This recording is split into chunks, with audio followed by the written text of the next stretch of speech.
Јас останувам на ставот дека регионалната соработка е исклучително важна. Постојат 72 регионални иницијативи во Западен Балкан. Една од нив е Отворен Балкан. Исто така има една многу позначена иницијатива која што е Берлински процес, во која што учествуваат сите земји од Западен Балкан. Меѓутоа таму има еден проблем што ниту една иницијатива не е заживеана со оглед на тоа дека секогаш постои проблем во некоја држава. Например, во Босна не можат тие внатре да се договорат меѓу себе да ратификуваат некој договор.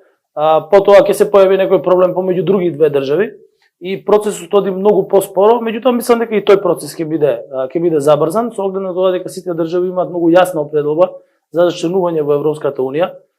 Преговорите веќе ги отпочна и Македонија, и Албанија, Црна Гора, Србија.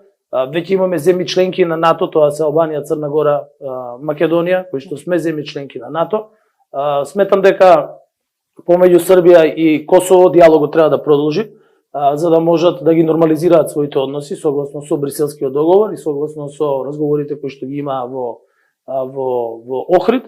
И мислам дека на тој начин овој регион ќе се европеизира, ќе работиме многу повеќе заедно, многу повеќе на заеднички теми кои што на крајот на денот ќе резултираат со држави кои што ќе станат земји членки на Европската унија.